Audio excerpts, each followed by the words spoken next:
함께 기도하심으로 오늘 주시는 말씀 나누겠습니다. 하나님, 삶 속에서 하나님의 은혜를 기억하며 살아가기를 원합니다. 우리를 향한 당신의 사랑을 느끼며 살아가기를 원합니다. 오늘도 말씀을 통해 하나님을 느끼고 만나는 그 기쁨을 우리에게 허락하여 주십시오. 우리 주 예수 그리스도의 이름으로 기도드립니다. 아멘. 오늘 우리에게 주시는 말씀은 욥기 21장입니다.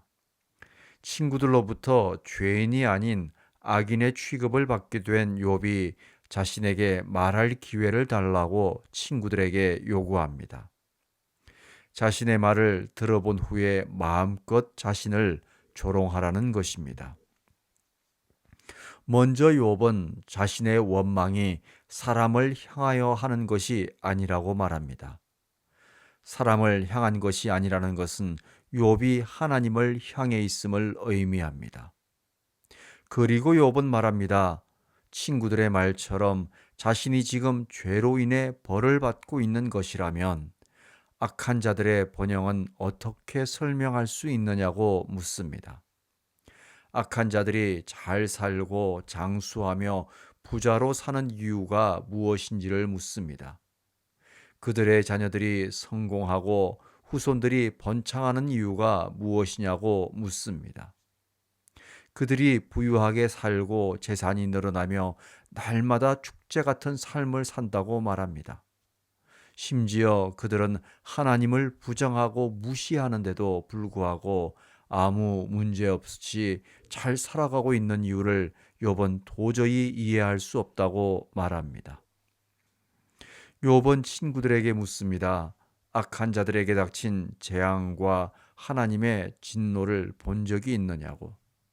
하나님께서 그들을 향한 처벌을 유보하고 계시다고 말하겠지만 욥은 당장 그들에게 벌을 내려달라고 하나님의 진노를 온전히 그들이 느끼게 해달라고 요구하고 싶다고 말합니다.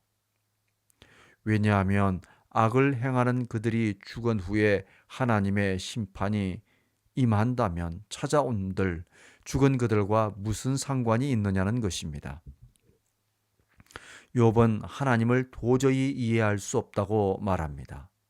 어떤 사람은 만사가 순탄하며 잘 살다가 죽음을 맞이하고 어떤 사람은 고통 속에서 행복을 맛보지도 못하고 비참하게 죽음을 맞이하는데 죽고 나면 마찬가지라는 것입니다.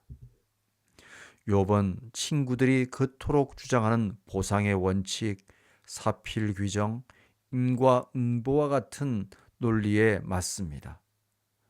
모든 것을 결정하는 분은 하나님이시고 하나님의 뜻이라는 것입니다. 더 이상 그들의 논리에 푹 빠진 그 헛된 위로와 거짓의 위로를 멈추어 달라고 욥은 말합니다. 함께 생각해 보기 원합니다. 악인의 형통, 악인의 평안을 어떻게 받아들여야 할까요? 반면에 믿음의 사람이 마주하는 삶의 고통과 억울함은 어떻게 또 받아들여야 할까요? 명확한 것은 이 땅의 모든 일을 다 이해할 수 없고 설명할 수 없는 것이 우리의 한계라는 사실입니다. 분명한 것은 고통은 누구나 피하고 싶은 것이라는 사실입니다. 정상적인 사람이라면 고통을 좋아하는 사람은 없습니다. 그럼에도 불구하고 우리는 이 땅을 살아가는 동안 피할 수 없는 고통의 때를 만나야 할 때가 있습니다. 중요한 것은 그 고통과 어려움이 가리키는 방향을 볼 수 있어야 합니다. 그 볼 수 있는 능력이 바로 믿음입니다. 역설적이지만 고통과 어려움은 우리의 믿음을 선명하게 만듭니다. 고통과 어려움 속에서 수정처럼 선명해지는 믿음은 우리로 하여금 하나님을 향하게 만듭니다. 욥이 이해할 수 없는 삶의 고통 속에서 그 선명해진 믿음으로 침묵하시는 하나님을 향해 끊임없이 부르짖고 있는 것입니다. 하나님의 목소리를 찾고 있는 것입니다. 함께 기도하겠습니다. 하나님, 우리의 믿음이 어떤 상황 속에서도 더욱 선명해지기를 원합니다. 선명한 믿음으로 하나님을 찾고 구하며 씨름함으로 끝까지 믿음의 길에서 인생의 답을 구하는 신앙이 되기를 원합니다. 우리를 불쌍히 여겨주시고 도와주십시오. 우리 주 예수 그리스도의 이름으로 기도드립니다. 아멘.